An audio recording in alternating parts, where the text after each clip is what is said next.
It's been a while since I've done my own video because I've been doing the Borderlands video, and I think that's way more important. Um, just because the perspectives you get on there. So two to three episodes of Borderlands per week, and a lot of differing perspectives, not just the military side, but the humanitarian side, the economic, the political, right, and the military, of course, as well. So I'll be back on Borderlands tomorrow, and a lot has happened, right? So kind of want to give my own little update before tomorrow's Borderlands.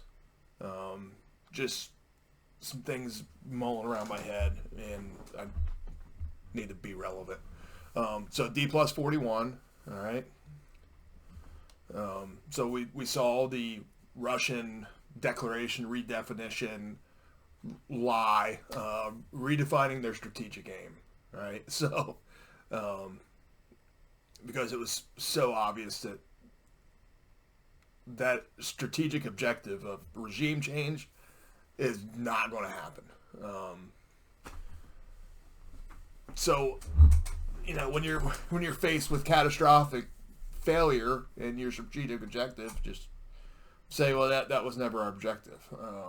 Our objective is to liberate the Donbass. Okay, so what we've seen the past few days, and I didn't think it.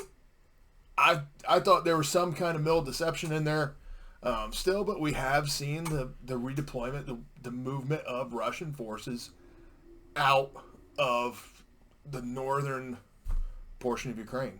So they have really evacuated the routes in and out of the capital. So when you look at the map here, I have updated it. There are no or very limited Russian forces west, north, northwest of Kyiv.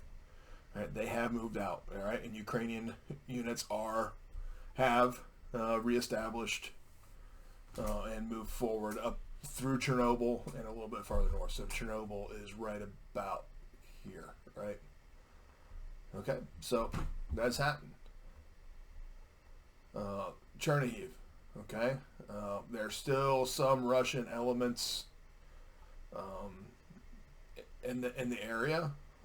I think what they're doing is securing lines of communication to ensure everyone gets back across the border into Belarus and or Russia. So that's what I think is happening there.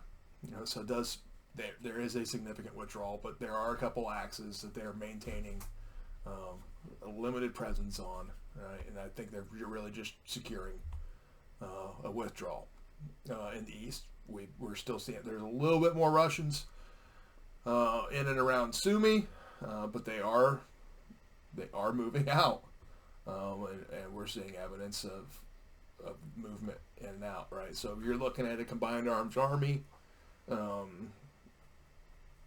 two combined arms armies worth of combat power, right? So roughly 4 to 5 American divisions, right, have moved into Belarus, into Russia, out of Ukraine, out of this northern military district. Right. So that's real. That's happening. When I talked in previous videos, Russia's logistics is rail dependent.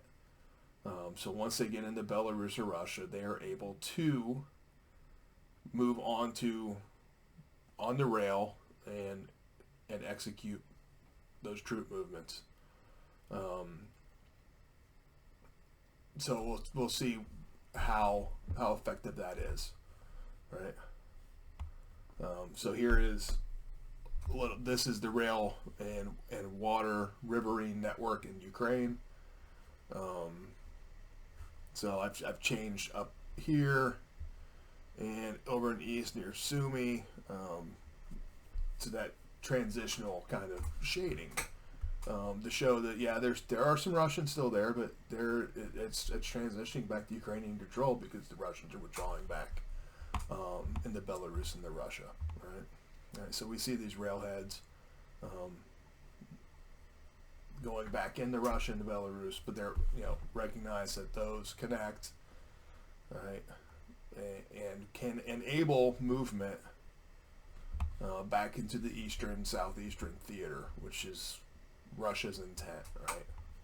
So we're pretty confident that's Russia's intent, is to really expand their operations in the Donbass, right? And intelligence, open source, everything's telling us those combined armed armies taken out of northern district, military district, are moving to the east. All right, so let me see if I can move my big dumb face.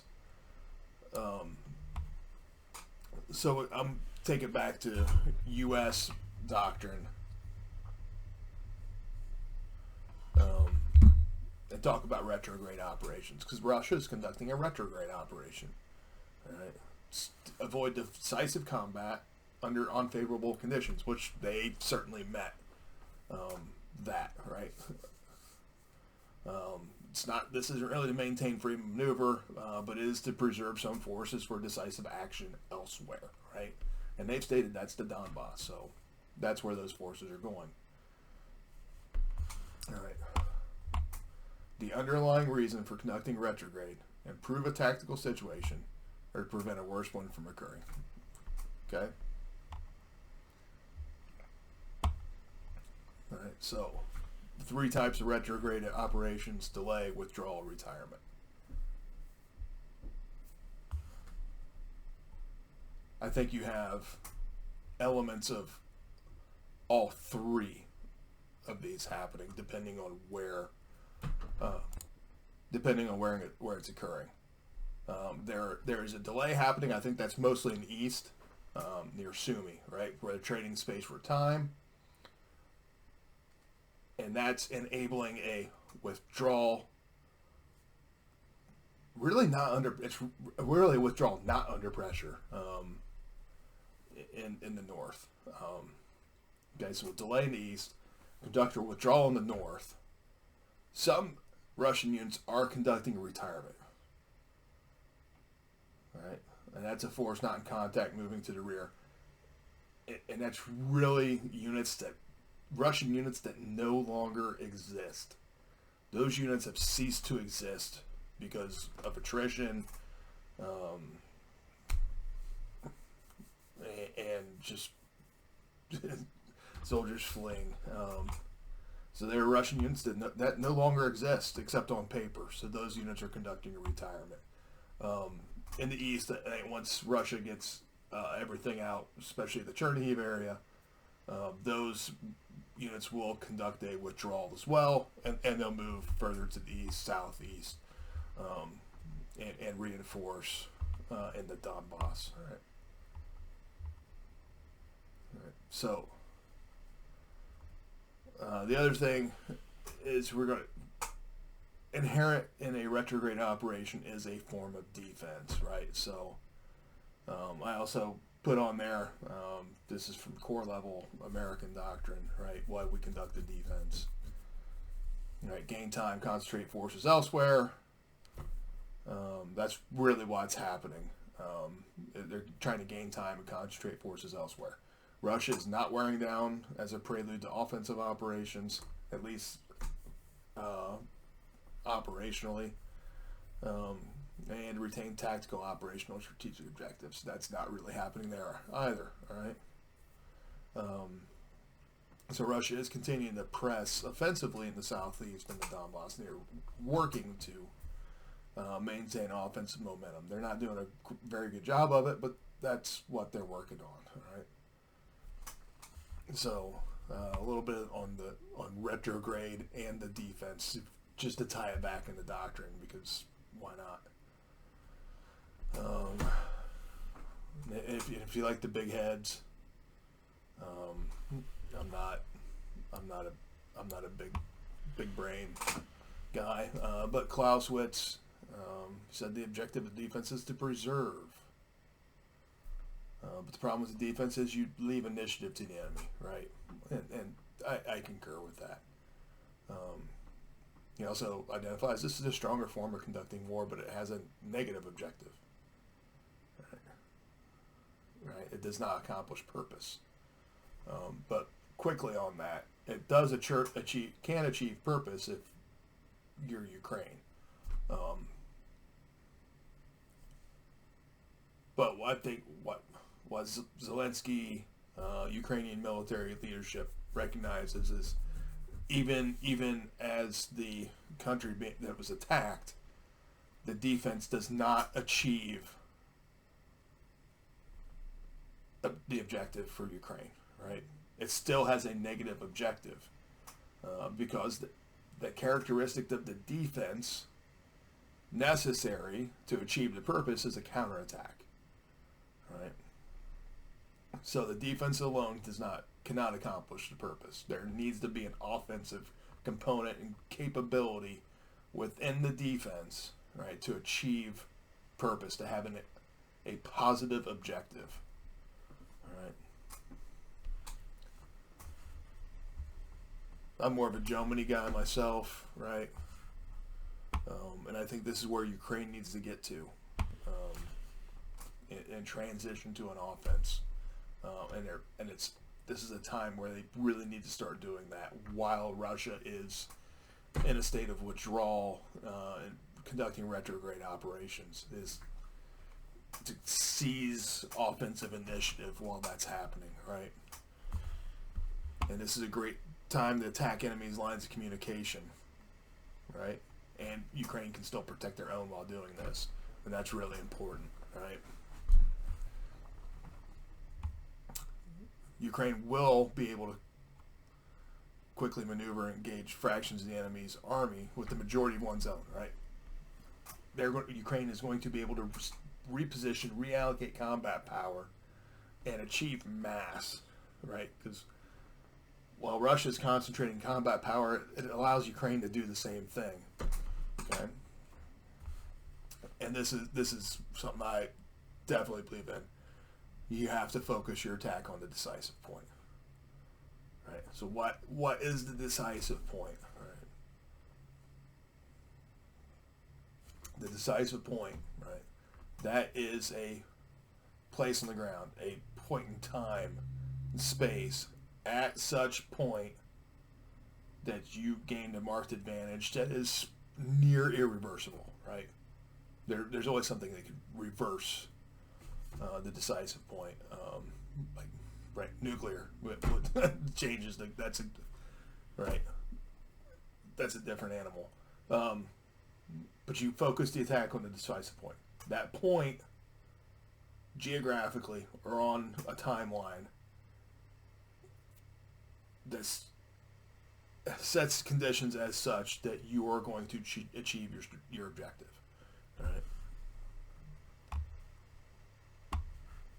So I'm a Germany proponent. All right. Speaking of Germany, here's Germany of the West. This is a map he put out recently showing that we do see that the majority of Russia's forces are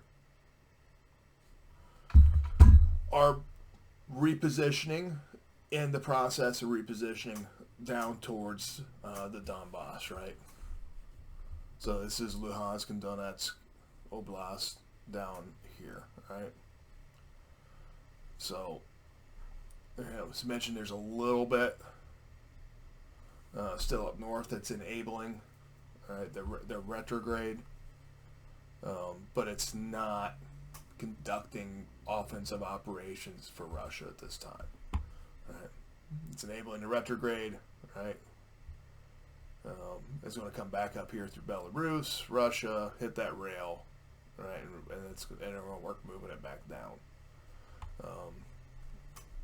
So that can enable some Ukrainian units to reinforce in the Donbass.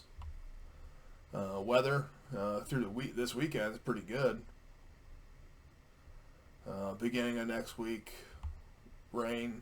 That won't be fun. It's hard to reposition operationally and tactically in the rain, right?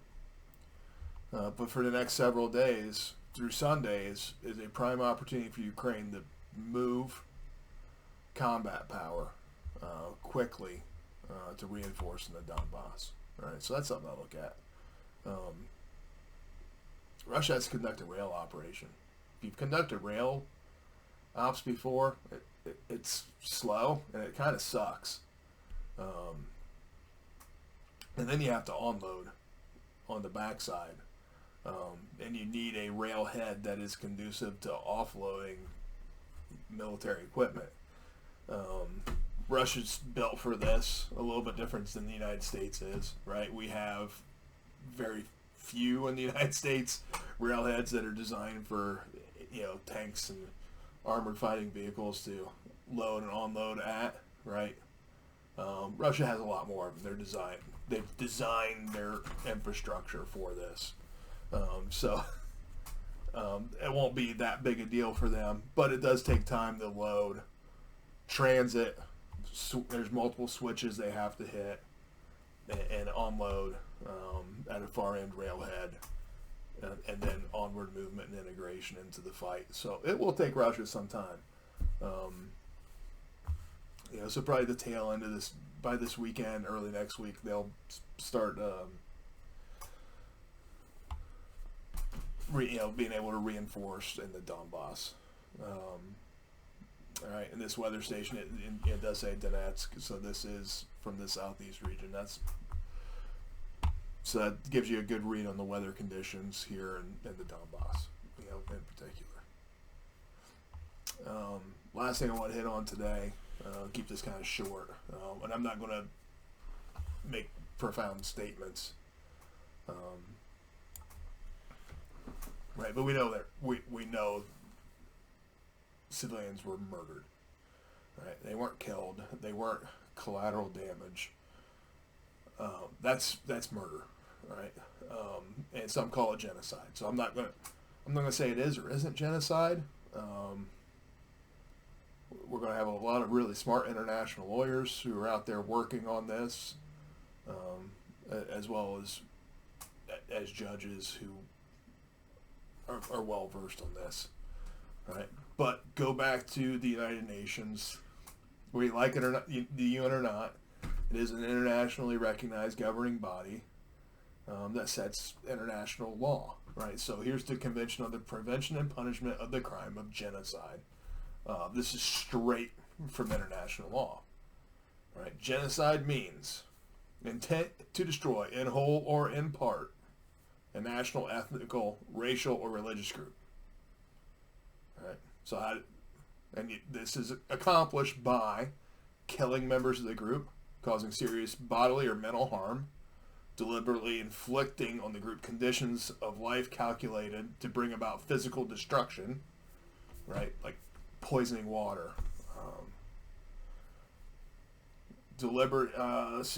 Imposing measures intended to prevent births within, like forced sterilizations or separation of men and women, right?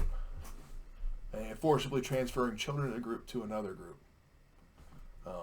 So at some of those things, those 5 elements happened in Ukraine, perpetrated by Russian soldiers, yes, right? All of that, probably, right? Probably all 5. Certainly 3 to 4 of them, certainly. Probably all 5, okay? But here's the issue you always have is intent to commit genocide is critical, right? If there's not intent to commit genocide, there's not genocide. So this is incredibly important. There must be a proven intent on the part of the perpetrators to physically destroy a national, ethnical, racial, or religious group. Proven intent, right? Whether you believe it's genocide or not, right? Proving intent is a very difficult burden in any court of law, right? Proving intent, right? So I because of that, I think genocide is going to be very, very hard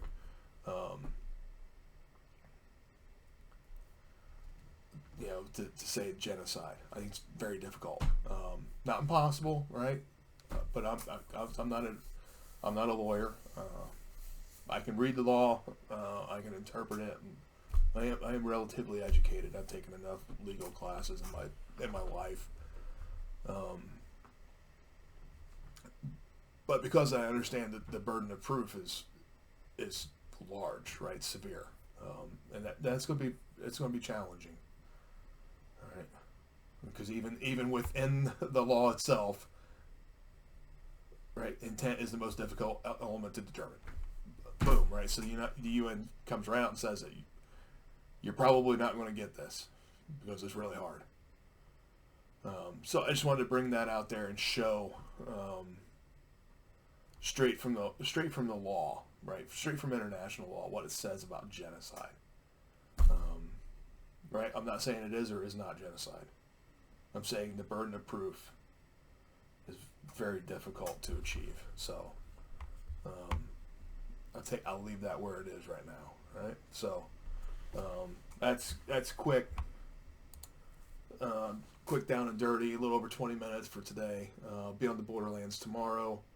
We're going to probably talk a lot of this again tomorrow, and see what happens as Russia continues to retrograde, refit, which is very necessary, and reposition their forces to achieve their recalculated objectives and strategic aims in the Donbass, right? So we'll see where our conversation takes us tomorrow, all right? So have a good one.